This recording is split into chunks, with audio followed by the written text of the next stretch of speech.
I have somebody with me today who wears so many hats. Let's talk about federal agent, author, podcaster, and also the co-founder of an organization called Badge of Honor.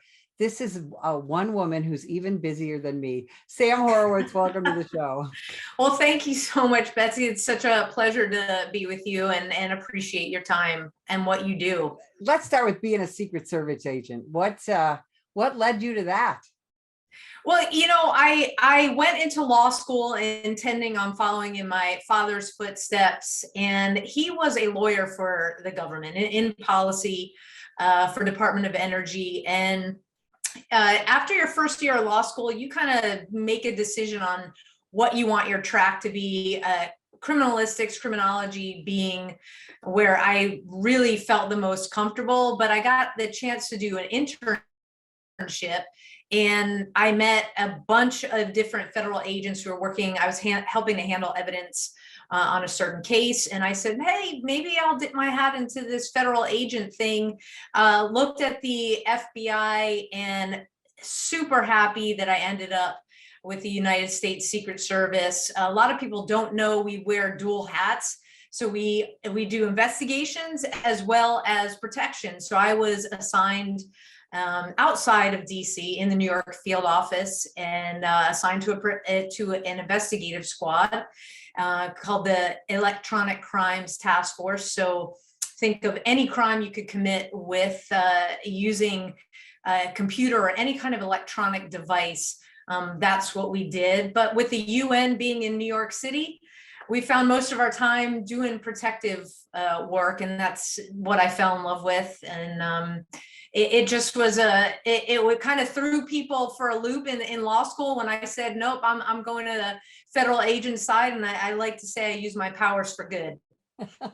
Now, because of where you were based and you were a federal agent, you're a 9/11/01 responder, correct? Yes, I was front and center in the midst of all the action in Tower 1 when American Airlines Flight 11 struck it. Right. And now, 20 years later, what, talk about that, about, looking back 20 years, what do you think about? Well, I mean, it certainly was a journey. It changed my life, many of the lives of the men and women that I worked with. Our field office, which was in World Trade 7, was the last building to come down that day. And those kinds of incidents, tragedies, call it however you want to label it, it definitely changes the trajectory of your life. It helps you put into perspective the important things. We often, when we graduate college or finish our degree, we're like, yeah, it's all about me moving up, right? So the me factor is taken out, and you get this worldview of, wow, how do I want to operate in the world now? And it led me down a path I never thought I would experience. The evening of 9/11, I started experiencing what I came to find out is symptoms of post-traumatic stress. We weren't educated on it, in law enforcement these days. I think they do a little bit of a better job, but we formed a badge of honor to fill in a lot of the gaps, and we can talk about that. But I came to a point where my world was completely turned upside down. We're talking nightmares, we're talking anxiety attacks, stuff that I had never experienced before in my life. And nobody could help me navigate through it because nobody wanted to talk about the 15-ton elephant in the room. We were suffering together in silence. Here's the second largest field office in Secret Service gone.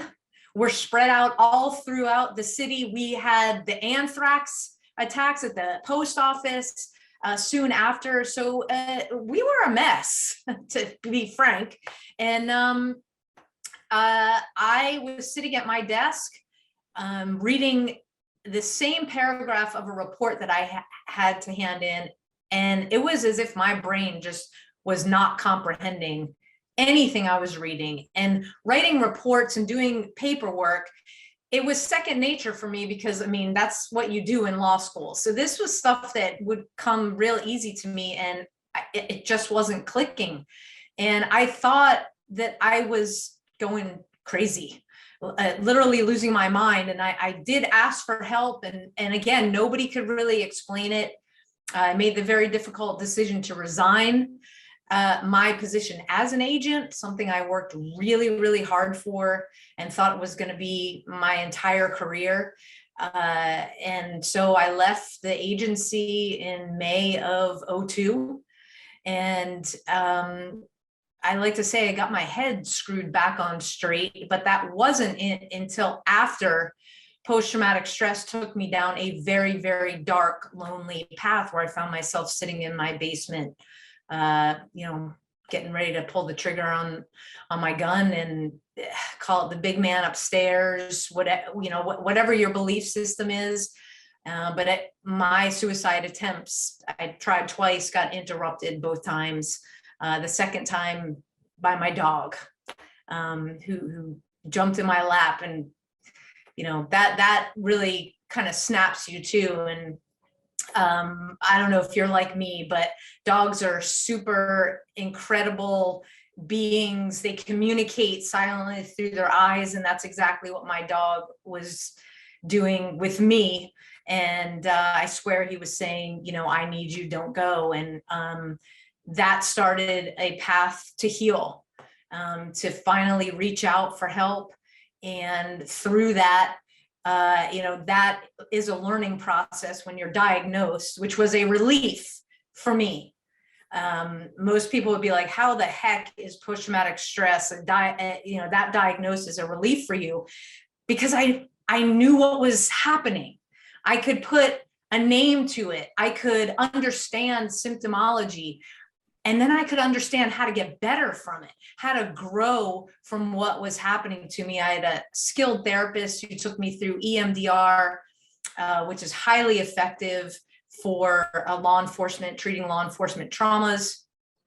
And now I find myself running an organization with my co-founder, who's a retired NYPD detective, and he has his own post-traumatic stress journey. And we're all about helping first responders build the resiliency toolbox, because we don't learn the way that general public learn. We need quick, fast, easy, a tactic, a tool, a resource that we can employ when the stress comes up, whatever the stress is from.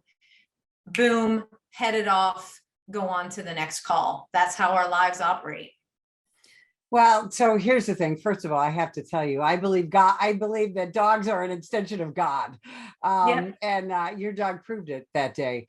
I think a lot of people don't know. Our citizens who support us don't know that we, law enforcement, die twice as often by our own hand as we do by felonious assaults. I mean, suicide in our profession.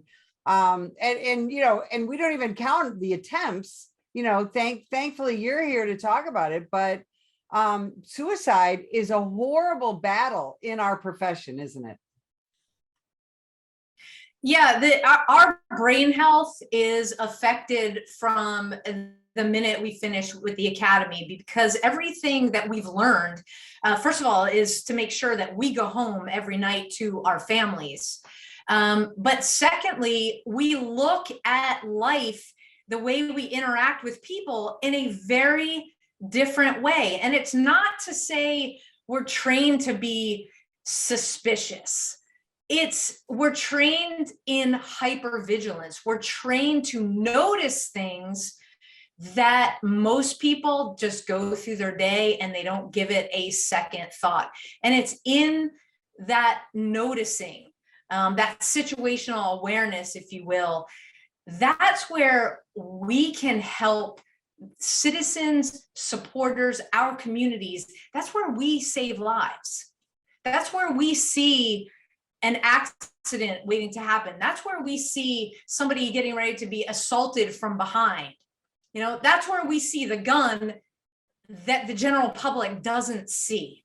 That's how we're trained. And I think over the years, there's been a kind of switch, if you will, that's been flipped, where the light is now shining on us, shining on the first responders, like we're doing something wrong by the nature of our training.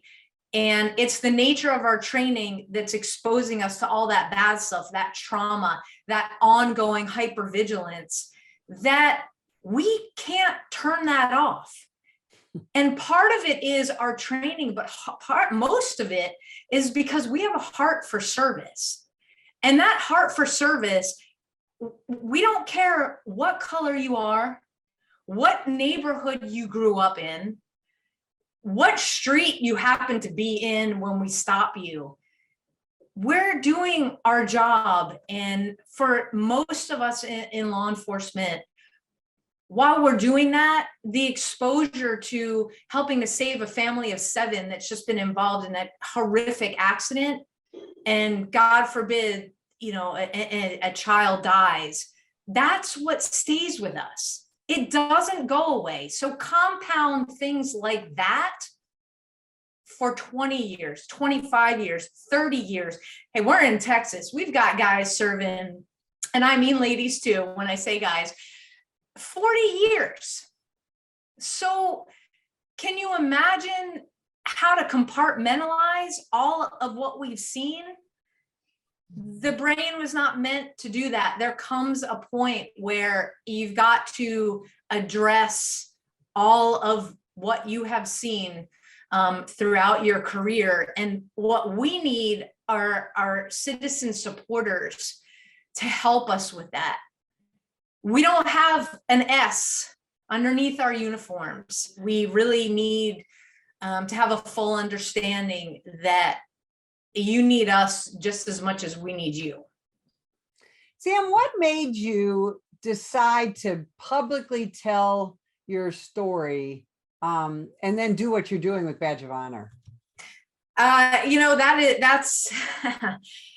is a question that takes me back into a place. It was 2 years post move to Texas. I moved from the East Coast. I grew up in Maryland, and I will never forget. I was invited to a church service to listen to Dave Reeder. He's a published, and he's done a lot of podcasts. He's talked about his story in Vietnam, where he went to throw a grenade, and it was a phosphorus grenade, and it exploded in his hands. So he was literally on fire. And if you know anything about a phosphorus grenade, you can't throw yourself into water. It doesn't go out. Right. And so the body continues to reignite. And so he was burned of 95% of his body, not expected to survive, but he did. And as he's telling his story, and there's a lot of veterans and other first responders and family members in the audience, he made the statement, God gave me these scars so I can bear witness and give hope to others.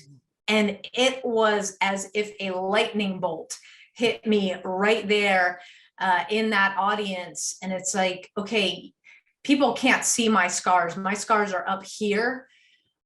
But that's when we go through significant trauma, like we've been through. That's what it's all about.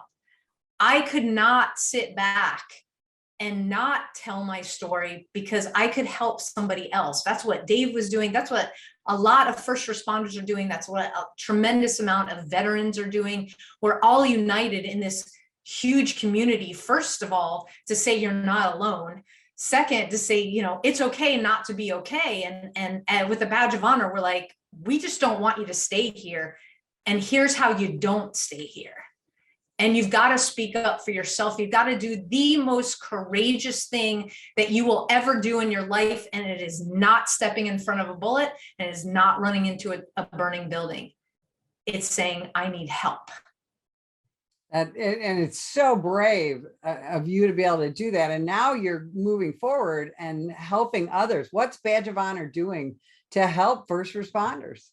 Yeah, Badge of Honor, we got our 501c3 status in the midst of COVID. It took a little bit longer in that process, but my partner, John Salerno, like I said, he's retired NYPD. He was also a firefighter, because you can do that in New York. So on the island where he's from, he served as a firefighter. And we decided that, again, we could not be silent with our traumas, with how our brain changed through our journey through dealing with post-traumatic stress. But again, it's not about, hey, I got this diagnosis and this is what I did. It's how do you grow out of the traumas? And that's exactly what we teach at a Badge of Honor. We provide an 8-hour interactive workshop. The officers that come through our workshop, they're in Texas, they get what's called TCOL credit. So it's continuing education for Texas law enforcement.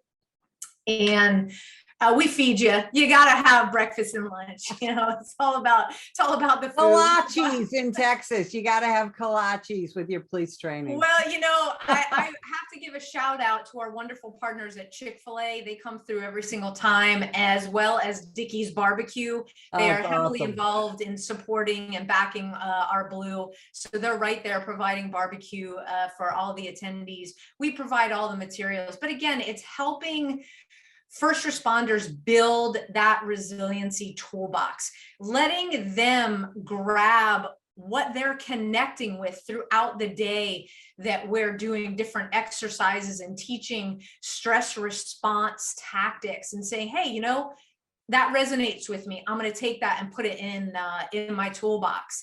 Because how many times have we been through conferences, 1, 2, or 3 days, we got this notebook and we're scribbling and writing. And then when it's over, we're back in our regular lives. And it's like, wait, well, what was I supposed to do? And if you have to do that, we know, because we've been there, you're not going to utilize any of those strategies and tactics. They've got to be built through muscle memory, just like we train. And that's exactly how our workshops operate. It sounds amazing. Now, you also wrote a book, right? I did. It's called The Silent Fall. It is all about my 9/11 journey. It's as if I've got you by the hand and I take you from the minute I leave home that day on September 11th to getting home, what I discovered about post-traumatic stress, my diagnosis, again, what I did to combat that. And I was able to continue my career in law enforcement. A big thing is, keeping that purpose, keeping that tribe together. And so I was successfully able to return to the job. One of our partners with a Badge of Honor, his name is Jeff. He is a current police officer, and he is the face of what it's like to be a police officer serving and also having this post-traumatic stress diagnosis. It's not the proverbial, death sentence for first responders, as most people think. And it's an education process for the brass, because the buy-in has to come from our chiefs all the way down through our training sergeants, and then all the way through our men and women on the front line. Because if you've got a training sergeant that is all about, yes, do this training, health, your wellness, your resiliency, your brain health is key for longevity in this job. But then you've got a chief that's got the old timer mentality, which is, suck it up, buttercup, which still exists, unfortunately. You've got a recipe for going nowhere. And the people that suffer is everybody in that department. And that's why we are seeing so much turnover in our police departments right now. Besides the fact that politicians are running our police departments, which that absolutely should not be the case. We need chiefs, just like we've got sheriffs that are standing up to say enough is enough. This is my house. I'm running my house. We need police chiefs around the country to do the same thing, to really take a very close look in the mirror. You were brought to these communities to serve and lead, number one, your troops, and so that they can, number two, be successful out there on the streets. Because if you've got a successful department, you've got a successful community, and too many communities around the United States are floundering, and it is mental health is being affected, and that is why we are seeing folks leave in droves. And I can't say that I blame them, but a badge of honor is there to help bolster your brain health and resiliency, so you can hang in there. Where can people find out more about Badge of Honor? You can go to abadgeofhonor.com, super simple website. We've got all of our events on our events tab. And if you want to register for our upcoming workshop, we are all over Texas. We are at a local department, Garland Police Department. If you've got, it may sound familiar, that's the department that took out the terrorists at the Caldwell Center.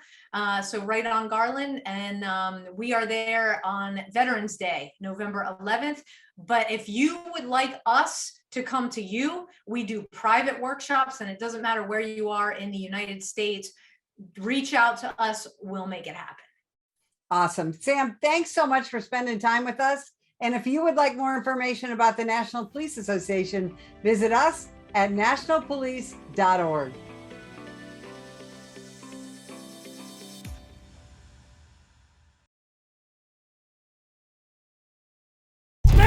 Put the gun down!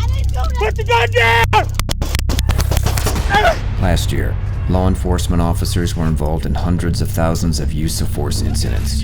A use of force incident is when an officer must use nonverbal tactics to gain control of a dangerous situation. Put the knife on the ground. In many cases, officers have no choice but to use force when a suspect doesn't comply with a lawful order. Use of force is always ugly. No one likes it, especially police officers. Together, we can help de-escalate these dangerous encounters. Help police officers by complying with their lawful orders. Don't attack, attempt to disarm, or flee from an officer. Use of force is an officer's last option. Most incidents can be avoided by not resisting arrest. If you feel you've been wrongfully detained by a police officer, then seek a legal solution after the encounter has been resolved. Let's keep everyone safe. Comply now and complain later.